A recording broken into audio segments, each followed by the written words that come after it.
भी अनंत भी, मैं वेद और पुराण हूं, अर्पण भी हूं, समर्पण भी मैं, ममता की मैं खान हूं, यामिनी हूं, दामिनी भी मैं, नारी नहीं जहान।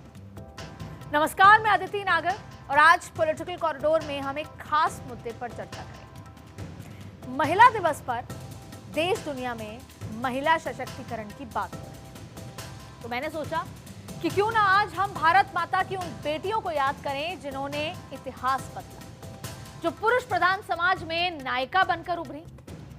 वैसे तो प्राचीन भारत का अगर इतिहास खंगालेंगे तो गार्गी, मैत्रेयी, अरुंधति, अदिति, विद्योत्मा, भारती की कहानियों से भरा हुआ है। और ये वो नारी शक्तियां थीं जिन्होंने वेद के लेखन में मददगार बनने से लेकर शास्त्रार्थ तक में हिस्सा लिया था। लेकिन इसी भारत में एक वक्त वो भी आया जब सती प्रथा, पर्दा प्रथा और बाल विवाह जैसी कुरीतियों ने महिलाओं पर प्रहार किया।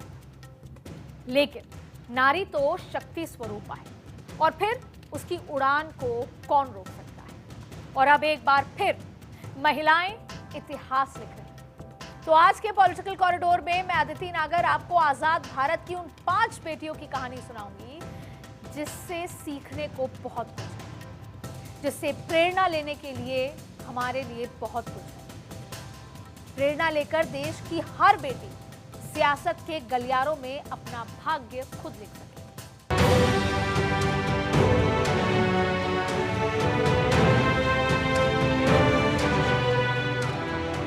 हमारी कोशिश रही है कि जो आदर्श हमारे महान नेताओं ने हमारे सामने और देश के सामने रखे, उस ही पथ पर हम कदम आगे बढ़ाएं।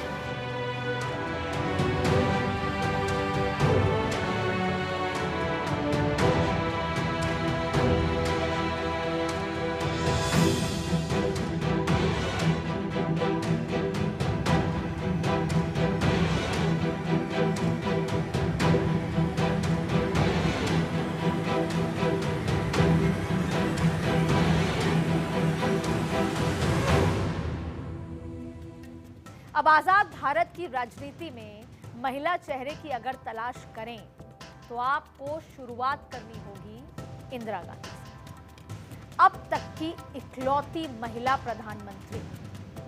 कुछ लोगों को इंदिरा गांधी आपातकाल की याद दिलाती, तो कुछ लोगों को वो आयरन लेडी नजर आती। अब आपातकाल की खलनायक कहें या आयरन लेडी वाली नायक, भारत की राजनीति में इंदिरा गांधी का कद देश की बेटियों के लिए किसी प्रेरणा से कम नहीं, न था, न है और आगे भी नहीं।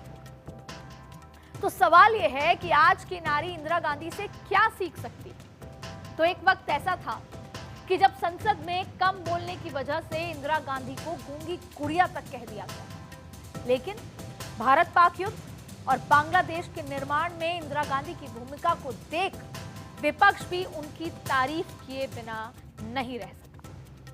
इंदिरा को देश हमेशा एक ऐसी नेता के तौर पर याद रखता है जिनके लिए देश सर्वोपरि था।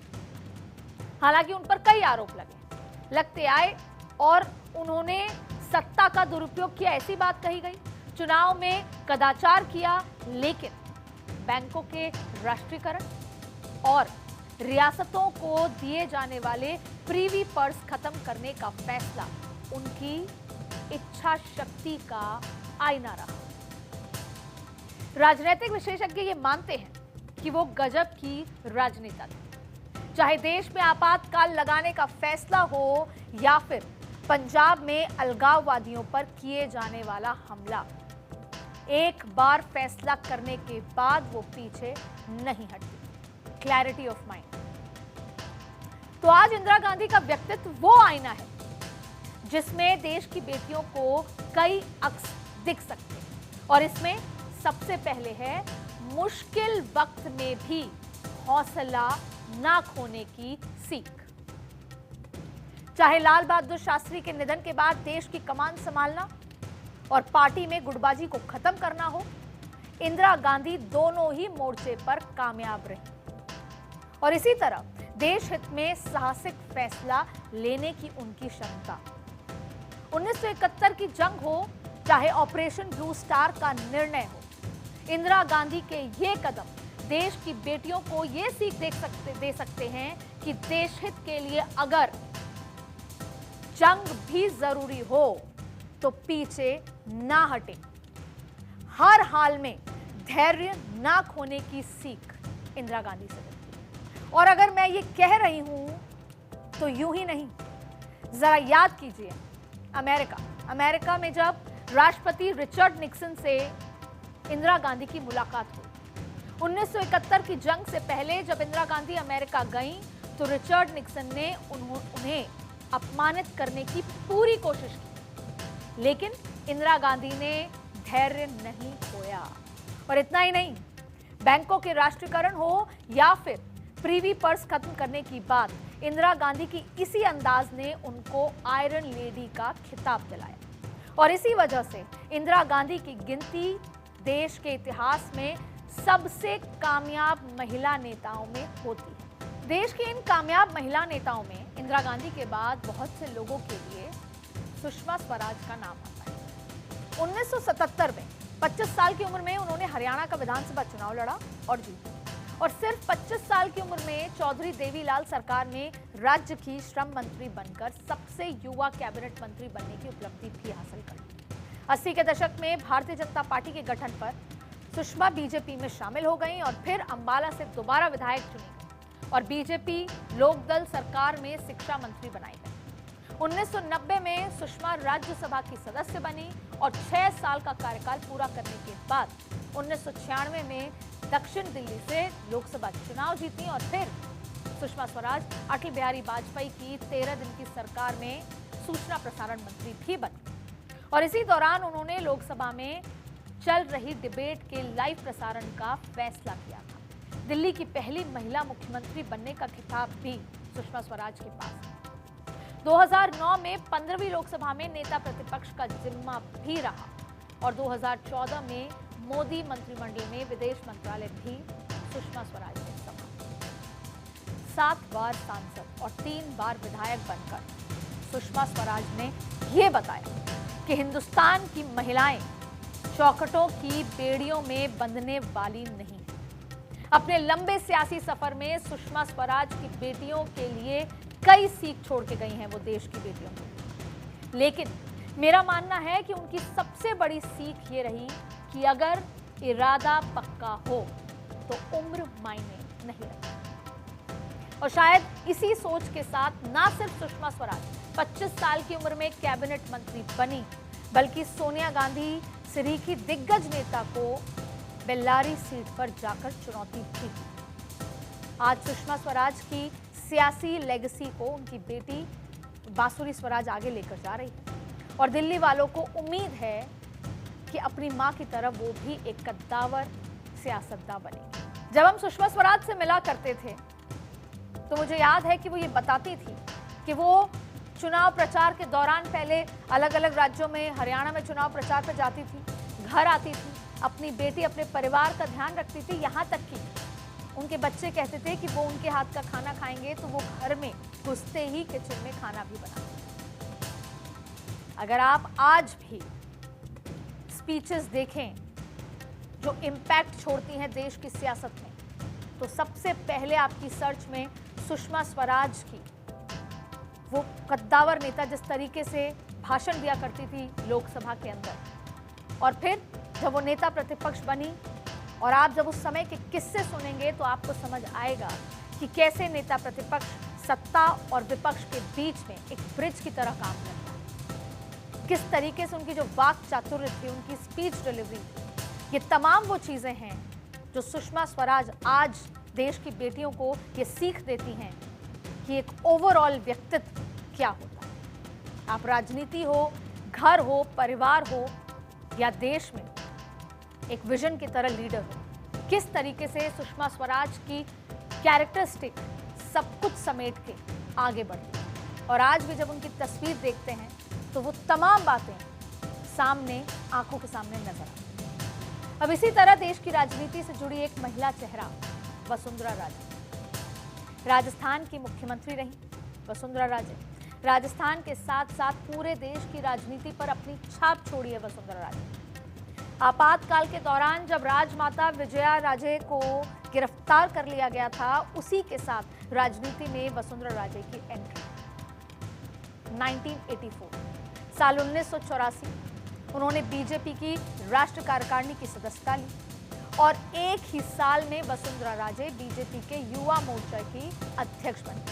1984 में ही धौलपुर से 8वीं राजस्थान विधानसभा के सदस्य के रूप में भी निर्वाचित हुए। इंदिरा गांधी की हत्या के बाद जब कांग्रेस और राजीव गांधी की लहर चल रही थी, तब भी कांग्रेस वसुंधरा राजे को रोक नहीं सकी। पूरे देश में कांग्रेस का बहुमत होने के बावजूद विधानसभा चुनाव में वसुंधरा राजे की जीत हुई और इस कामयाबी की वजह से 1987 में वसुंधरा राजे को राजस्थान बीजेपी का उपाध्यक्ष नियुक्त किया। फिर 1998 में वाजपेयी सरकार में वसुंधरा राजे सांसद बनी और साथ ही राज्य मंत्री भी बनी और दिसंबर 2003 से 2008 और फिर 2013 से 2017 तक राजस्थान की पहली और इकलौती महिला मुख्यमंत्री के रूप में काम करने का रिकॉर्ड आज भी वसुंधरा राजे के पास है। वसुंधरा राजे का राजनीतिक सफर भी देश की बेटियों के लिए किसी सीख से कम नहीं। वसुंधरा राजस्थान की धरती से आती है। राजस्थान के पुरुष प्रधान समाज में उन्होंने अपने लिए एक अलग जगह बनाई। अब वैसे तो सिखाने के लिए वसुंधरा राजे के पास अनुभव का पिटारा है, लेकिन मुझे लगता है कि उनकी मजबूत राजनीतिक शख्सियत में उनकी सारी खूबियां सिमट आती हैं। और अगर मैं अपनी बात कहूं तो मैंने वसुंधरा राजे से आंखों में आंखें डालकर सच बोलने का हुनर सीखा है। राजपूताना अपनी वीरता के लिए विख्यात है और यही वीरता वसुंधरा राजे की शख्सियत का सबसे अहम पहलू है। राजपूतों की बेटी, जाटों की बहू और गुजरों की समधन कही जाने वाली वसुंधरा राजे किसी भी परिस्थिति का डटकर सामना करती है। वो हारती नहीं, या तो वो जीतती हैं या फिर सीखती हैं।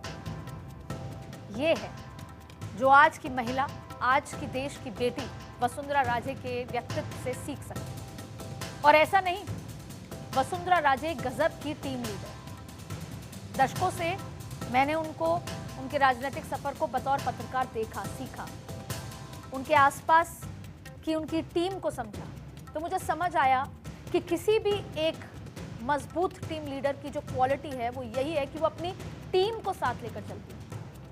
चाहे 2 दशक पहले हो, 3 दशक पहले हो, 4 दशक पहले हो, वसुंधरा राजे की वही टीम आज भी उनके साथ है। इसीलिए एक लीडर की क्वालिटी है कि वो अपनी टीम को साथ लेकर चले और जो उनके साथ नहीं है वो इस बात के लिए दुखी हैं कि ऐसा क्यों हुआ, क्यों हम उनके साथ हैं। और सबसे बड़ी बात, वसुंधरा राजे होल्ड्स ग्रेस। विधानसभा में आज भी अगर कोई नई महिला नेत्री आती है जो राजनीति के सफर की शुरुआत करती है, वो मन में वही बात लेकर आती है कि एक दिन मैं वसुंधरा राजे जैसी बनूंगी और वसुंधरा राजे जैसी दिखूंगी। मैंने बहुत सारे उदाहरण राजस्थान की धरती पर वसुंधरा राजे के लिए देखे हैं। ऐसी बातें सुनी हैं जब वो अपने शुरुआती दौर में थी, तो कई ऐसी बातें वसुंधरा राजे को कही गई। पर अगर उस दिन वो उन सारी बातों को, जब वो ऊपर चढ़ रही थी, उनके पैर को नीचे खींचा जा रहा था, उन सारी बातों को वो सुनती, तो आज वो वसुंधरा राजे नहीं कहलाती। उन्होंने कभी भी कोई भी ऐसी नेगेटिव गलत बात नहीं सुनी और केवल अपने विजन के साथ आगे बढ़ती रही। और इसीलिए तमाम ये सारी वो खूबियां हैं जो आज हमें, आपको या देश की बेटियों को समझनी हो कि दुनिया जमाना कहता रहेगा, आपको आगे बढ़ते रहना है, देश हित के लिए, समाज हित के लिए और महिलाओं को सीख देने। अब आगे बढ़ेंगे तो आपको मैं एक छोटा सा हिंट दूंगी। ऐसी महिला के बारे में बात होगी जो राजनेता हैं उनका परिवार लेकिन राजनीति से दूर दूर तक ताल्लुक नहीं रखता। पिता एक डाकघर के कर्मचारी हुआ करते थे। वो खुद एक दलित परिवार की आम लड़की थी, लेकिन किसने सोचा था कि राजनीति से दूर दूर तक ताल्लुक नहीं रखने वाले एक डाकघर के कर्मचारी की दलित लड़की एक दिन सियासत के लिहाज से भारत के सबसे बड़े सूबे की मुख्यमंत्री बन जाएंगी। और हमारा इशारा उत्तर प्रदेश की पूर्व मुख्यमंत्री और बहुजन समाज पार्टी की वर्तमान अध्यक्ष मायावती की तरफ है। 3 जून 1995 को पहली बार उत्तर प्रदेश की मुख्यमंत्री और उसके बाद से 4 बार मायावती यूपी की मुख्यमंत्री पद की शपथ ले चुकी। 1983 में दिल्ली यूनिवर्सिटी से मायावती ने अपनी LLB की डिग्री पूरी करी। उस वक्त मायावती की इच्छा एक IAS अधिकारी बनने की थी। 1984 में काशीराम ने बहुजन समाज पार्टी बनाई। काशीराम और मायावती के नेतृत्व में BSP पार्टी की पहली बार 9वीं लोकसभा चुनाव में हिस्सा भी लिया और 1994 में मायावती राज्यसभा की सदस्य भी बनी और फिर 1995 में मायावती उत्तर प्रदेश की मुख्यमंत्री बन गई और जिसके साथ ही मायावती भारत की पहली दलित महिला मुख्यमंत्री चुनी गई। 4 बार की मुख्यमंत्री मायावती, और शायद देश की राजनीति हो मायावती को कोई ना जाने ऐसा हो। और आज भी जब हम बार बार इस पैट्रियार्ची का जिक्र करते हैं, पुरुष प्रधान समाज का जिक्र करते हैं, तो मायावती को याद करते हैं। आज भी मायावती अकेले सारे मोर्चे पर उस पुरुष प्रधान समाज की सोच के साथ लड़ रहे हैं। उनको भी कई बार कई ऐसे आरोप लगे, कई ऐसी बातें कही गई, लेकिन तब मायावती वो सब सुनकर नहीं रुकी और आगे बढ़ती गई। सब कुछ एक समय अभी हाल में आया जब बसपा का सब कुछ खत्म हो गया। मायावती और मायावती की पार्टी पर सवाल उठने लगे, लेकिन फिर हर बार चुनाव होता है और मायावती खड़ी हो जाती है अकेली और एक टीम लीडर की तरह बसपा को आगे बढ़ाती जा रही है। देश की सफलतम CM मानी जा सकती हैं। क्यों? क्योंकि उत्तर प्रदेश में जिस समय गुंडा राज हुआ करता था, आने के बाद लॉ एंड ऑर्डर बदला, अपनी इच्छा शक्ति से, अपनी सोच से, विजन से। तो मायावती आज देश की बेटियों को बहुत कुछ सिखा सकती हैं। मायावती की जीवन से, मायावती की तमाम क्वालिटीज से देश की बेटियां बहुत कुछ सीख सकती हैं। अब मायावती की एंट्री की तरह ही दक्षिण में जयललिता का राजनीति में आना भी इस इशारे से कम नहीं कि महिलाएं चाहे तो अपने दम पर अपनी पहचान बनाना जानती। जयललिता एक ऐसी महिला नेता की छवि रखती हैं जो फौलादी इरादे के साथ सत्ता की बागडोर संभाल सकती और जरूरत पड़ने पर कठिन फैसले भी ले सकती। अपने राजनीतिक गुरु MG रामचंद्रन की तरह भी वो भी फिल्मों से ही सार्वजनिक जीवन में आई और ये बात में कोई दो राय नहीं कि कभी कोई राजनीतिक जीवन में आता है और खास तौर पे फिल्मी जीवन से, तो उसके लिए जो राह है वो इतनी आसान नहीं होती। तमाम सवाल जयललिता से भी पूछे गए और उसके बावजूद जयललिता आगे बढ़ती रही। मैसूर में संध्या और जयरामन दंपत्ति के ब्राह्मण परिवार में जन्मी जयललिता की शिक्षा चर्च पार्क कॉन्वेंट स्कूल में हुई। 1982 में MG रामचंद्रन उन्हें राजनीति में लेकर आए। उन्होंने जयललिता को राज्यसभा का सदस्य बनाने के साथ ही पार्टी का प्रचार सचिव भी नियुक्त किया गया था, जिसमें जयललिता का पलड़ा भारी रहा और 1991 में वो पहली बार तमिलनाडु की मुख्यमंत्री चुनी गई। वो तब चुनी गई जब तमिलनाडु का हर एक राजनेता ये कहता था कि जयललिता को विधानसभा में घुसने नहीं दिया जाएगा और फिर उन्होंने ये शपथ खाई कि अब मैं मुख्यमंत्री बनकर ही विधानसभा में घुसूं और वो हुआ। लेकिन सत्ता में आने के बाद उन्हें लगातार भ्रष्टाचार के गंभीर आरोप भी लगे, उनको सामना भी करना पड़ा। 1996 में वो चुनाव भी हारे। 2001 में वो एक बार फिर उभरी और दोबारा तमिलनाडु की मुख्यमंत्री बनी। इस बार उन्हें सुप्रीम कोर्ट से करारा झटका लगा और कुछ समय के लिए उन्हें मुख्यमंत्री पद भी छोड़ना पड़ा। इस बीच राष्ट्रीय स्तर पर जयललिता बीजेपी के करीब आई और उन्होंने केंद्र में अटल बिहारी वाजपेयी के नेतृत्व वाली सरकार का समर्थन किया।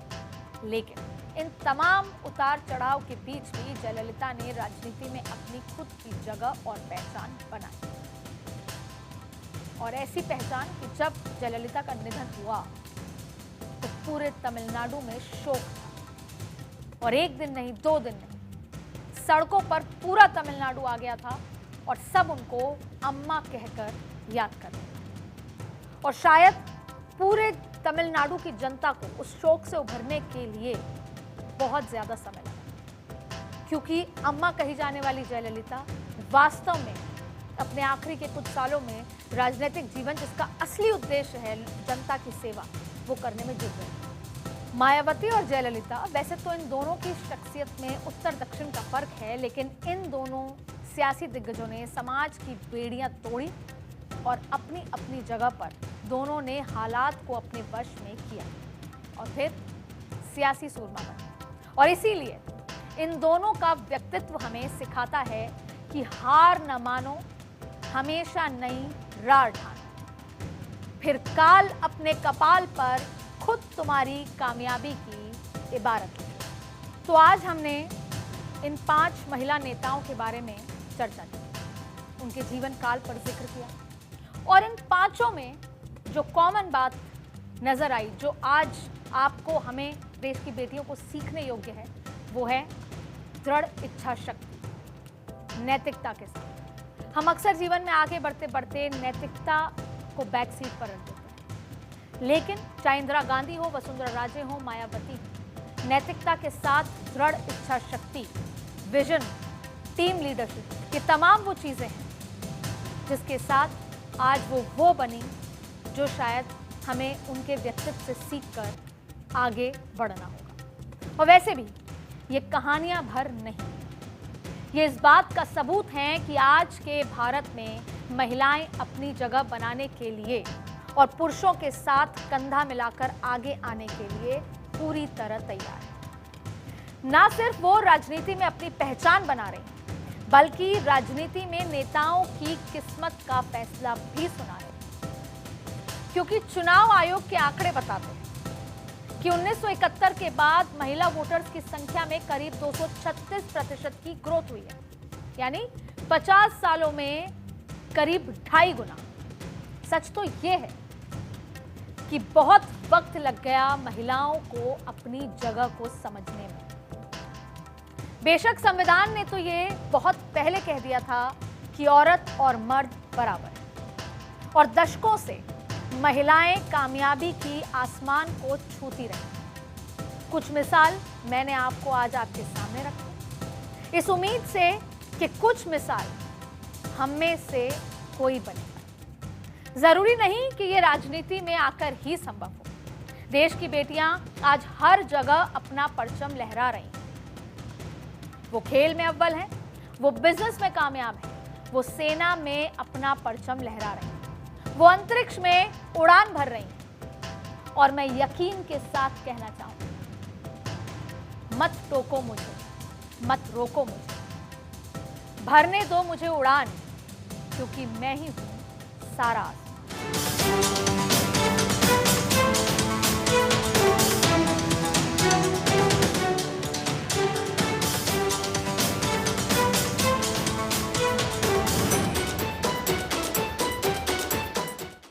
पॉलिटिकल कॉरिडोर में इतना ही। अगली बार फिर मुलाकात होगी किसी और चर्चा के साथ।